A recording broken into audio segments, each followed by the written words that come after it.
কিয়ামতের ময়দানে সর্বপ্রথম ইবাদতের মধ্যে নামাজের হিসাব হবে। আমি বলবো, আপনারা উত্তর দিবেন। বলেন তো, ইবাদতের ক্ষেত্রে কিয়ামতের ময়দানে সর্বপ্রথম কোন ইবাদতের হিসাব হবে? নামাজের। একটা কিতাব আছে, নাম সহিহুল জামি', হাদিস নাম্বার 2573 নাম্বার হাদিস, 2573 নাম্বার হাদিস। এই হাদিসে রাসূল আকরাম সাল্লাল্লাহু আলাইহি ওয়াসাল্লাম বলেন, আউয়ালু মা ইউহাসাবু বিহিল আবদু ইয়াউমাল কিয়ামাতিস সালাহ। কিয়ামতের ময়দানে সর্বপ্রথম ইবাদতের ক্ষেত্রে নামাজের হিসাব নেওয়া হবে। ফা ইন সালাহাত, আল্লাহ নবী বলেন, যদি নামাজ শুদ্ধ হয়ে যায়, সালাহা সাইরু আমালি, সকল আমলগুলা শুদ্ধ। আগে নামাজের হিসাব, এটা যদি সঠিক হয় তো বাকিগুলার মূল্য আছে। ওয়া ইন ফাসাদাত, নামাজ যদি অশুদ্ধ হয়ে যায়, নামাজ যদি বিনষ্ট হয়ে যায়, ফাসাদাত সাইরু আমালিহি, তার অন্যান্য আমলগুলা বিনষ্ট। নাউজুবিল্লাহ। অনেকের নামাজ পড়ে না, সারাক্ষণ নবীর প্রেম প্রেম বলে। আমার ভিতরে নবীর প্রেম আছে। জোহর পড়ছেন নি? কয় না। আসর পড়ছেন না, মাগরিব না, এশা না। তাহলে প্রেম কিভাবে? এটা বুঝবেন না। নবীর প্রেম অন্তরে আছে।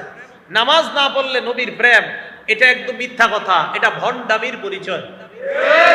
দলিল আমি একটু পরে দলিল দিচ্ছি, দেখেন একের পরে এক দলিলগুলো মুখস্থ রাখবেন, দেখবেন যে না, যারা নামাজ পড়ে না তাদের মাঝে নবীর প্রেম নাই, এটা মিথ্যা কথা। তাহলে 3 নাম্বার, নামাজ শুদ্ধ হবে কিয়ামতের মাঠে। নামাজের হিসাব যদি ঠিক হয়, সব ঠিক। হাতে পায়ে ধরে বলি, দুনিয়ার মধ্যে অন্য কিছু আপনি করেন আর না করেন, নামাজ ঠিক করেন। সর্বপ্রথম নামাজ ঠিক করেন, কারণ কিয়ামতের মাঠে আপনি সর্বপ্রথম নামাজের হিসাব দিতে হবে। আল্লাহ আমাকে আপনাদের সকলকে যতদিন বেঁচে থাকবো, এক ওয়াক্ত নামাজ স্বেচ্ছায় স্বজ্ঞানে আমরা আর কখনো ছেড়ে দিব না, কাজা করব না, ইনশাআল্লাহ। এগুলো 3 নাম্বার। 4 নাম্বার, যেই ব্যক্তি 5 ওয়াক্ত নামাজ পাবন্দির সাথে পড়বে, ওই ব্যক্তিকে আল্লাহ পাক রব্বুল আলামিন নিজ জিম্মায় জান্নাতে প্রবেশ করাবে। আবু দাউদ শরীফ হাদিস নাম্বার 1420 নাম্বার হাদিস, 1420 নাম্বার হাদিস। ক্বালা রাসূলুল্লাহ সাল্লাল্লাহু আলাইহি ওয়াসাল্লাম, আল্লাহ নবী বলেন, খামসু সালাওয়াত, 5 ওয়াক্ত নামাজ, কাতাবাহুন্নাল্লাহু আলাল ইবাদ, বান্দা বান্দির উপর আল্লাহ 5 ওয়াক্ত নামাজ ফরজ করেছেন। জোরে বলেন, কয় ওয়াক্ত? 5 ওয়াক্ত। আওয়াজ দিয়ে বলবেন, ফজর সহ না ফজর ছাড়া? ফজর সহ। 5 ওয়াক্ত নামাজ বান্দার উপর আল্লাহ ফরজ করেছেন। ফামান জাআ বিহিন্না লাম ইউদাইয়্যি মিনহুন্না শাইআ ইস্তিগফাফান বিহাক্কিহিন্না। 1 ওয়াক্ত নামাজ যদি কেউ অবহেলা করে ছেড়ে না দেয়, 1 ওয়াক্ত নামাজ যদি কেউ অবহেলা করে ছেড়ে না দেয়, আমি আবার বলছি, 1 ওয়াক্ত নামাজ যদি কেউ অবহেলা করে ছেড়ে না দেয়। অবহেলা কাকে বলে? হুজুরে নামাজের দাওয়াত দিস, এই এলাকার একজন ভাই চলেন, আরে যান ভাই চলেন, আরে যান তো ভাই, চলেন না নামাজে চলেন, আরে যান ভাই চলেন না।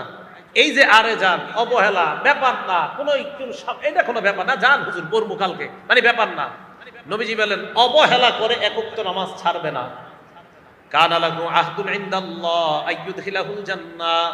5 ওয়াক্ত নামাজ যারা নিয়মিত আদায় করবে, 1 ওয়াক্ত অবহেলা করে ছেড়ে দিবে না, আল্লাহ পাক রব্বুল আলামিনের ওয়াদা, আল্লাহ তাকে জান্নাতে প্রবেশ করাবেন।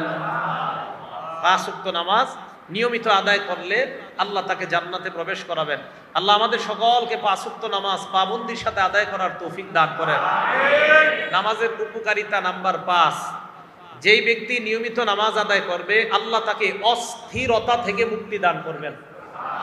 সূরা মারিজ 19 থেকে 23 নাম্বার আয়াত আছে না, ইন্নাল ইনসানা খুলিকা হালুআ, মানুষকে অস্থির করে সৃষ্টি করা হয়েছে। আমি আপনি জন্মগতভাবে অস্থির, আমরা জন্মগতভাবে অস্থিরতা আমাদের মাঝে আছে। ইযা মাসসাহুশ শাররু জাযুআ, অকল্যাণ যদি মানুষকে স্পর্শ করে, মানুষ উৎকণ্ঠিত হয়ে যায়।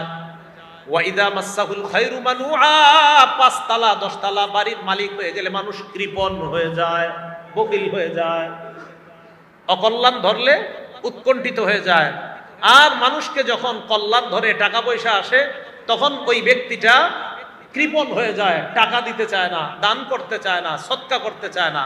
তবে ইল্লাল মুসাল্লিন আল্লাযীনা আলা সালাতিহিম দাঈমুন, যারা নিয়মিত আদায় করে তারা কৃপণ হবে না, তারা উৎকণ্ঠিত হবে না, তারা অস্থির হবে না। আল্লাহ তাদেরকে অস্থিরতা থেকে, উৎকণ্ঠ হওয়া থেকে, কৃপণ হওয়া থেকে, নিয়মিত নামাজ আদায়কারী যারা, তারা টাকা পয়সা হলেও আল্লাহ তাদেরকে এই অপরাধগুলা থেকে হেফাজত করবে, অস্থিরতা কাজ করবে না।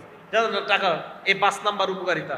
6 নাম্বার, নামাজ অশ্লীলতা এবং অপছন্দনীয় কাজ থেকে বাধা দেয়। অশ্লীলতা এবং অপছন্দনীয়, এই জায়গাটা বুঝেন সবাই।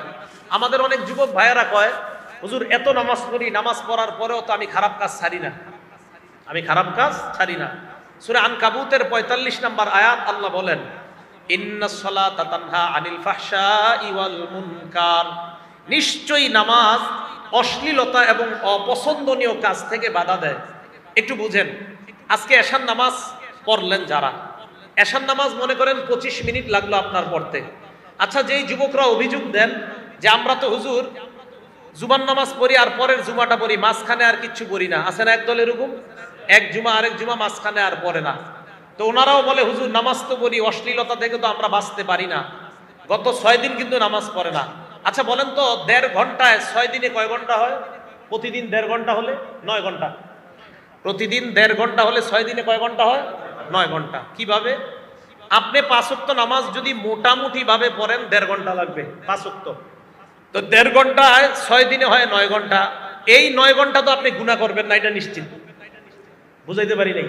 এই 9 ঘন্টা তো আপনি গুনাহ করবেন না। আচ্ছা, আপনি এশার নামাজে আসলেন, মনে করেন এশার নামাজে আইসা আপনি 25 মিনিট নামাজে চলে গেল। নামাজের পর তাবলিগওয়ালার একজন বলল, ভাই তালিমে বসেন। আপনার মন না চাইতেও আপনারে ধইরা তালিমে বসাইছে। তালিমে বসার পর লজ্জায় উঠতে পারতেছেন না, কেমনে উঠি? আরো 25 মিনিট গেছে তালিমে, আগের 25 আর এই 25-এ কয় মিনিট হইল? 50 মিনিট। আপনার দোস্ত কিন্তু মসজিদের বাইরে দাঁড়ায় রয়েছে, আরে তাড়াতাড়ি এক জায়গায় যাবো। মসজিদ থেকে বের হওয়ার সময় ইমাম সাহেব কয়, কেউ কেমন আছো তুমি? হঠাৎ মসজিদে, মাশাআল্লাহ ভালোই তো, তালিম বসছো না? হুজুরে দাঁড়ায় দাঁড়ায় আরো 10 মিনিট। আপনার মেজাজ কিন্তু খারাপ, কইতে পারতেছেন না। তাহলে আপনার মন না চাইলেও আপনি 1 ঘন্টা মসজিদে দিলেন, এই 1 ঘন্টা আপনি গুনাহ করেন নাই। হ্যাঁ, এই তো নামাজ আপনাকে অশ্লীলতা থেকে বাধা দিচ্ছে। তো এই যে নামাজ আপনাকে অশ্লীলতা থেকে বাধা দিচ্ছে, আপনি নামাজ পড়েন নিয়মিত, নামাজ আপনাকে অশ্লীলতা থেকে বাধা দিবেই। আরে ভাই, আপনি যতক্ষণ নামাজ পড়তেছেন ততক্ষণ তো আপনি গুনাহ করতেছেন না। তাহলে আপনি দৈনিক 1.5 ঘন্টা যদি দেন, 6 দিনে যদি আপনার 9 ঘন্টা গুনাহ না হয়, দৈনিক 1.5 ঘন্টার মধ্যে বাকি ঘন্টাগুলো আপনার ঘুম আছে, আপনার পড়াশোনা আছে। ভাইও আপনি নামাজ শুরু করে দেন নিয়মিত, একটা দিন এমন হয়ে যাবে এই নামাজ আপনার ভিতরে এই উপলব্ধি তৈরি করে দিবে যে তুমি আর গুনাহ করবা না। দেখবেন নামাজ আপনাকে গুনাহ থেকে হেফাজত করবে। তাহলে 6 নাম্বার উপকারিতা, নামাজ অশ্লীলতা এবং বেহায়াপনা থেকে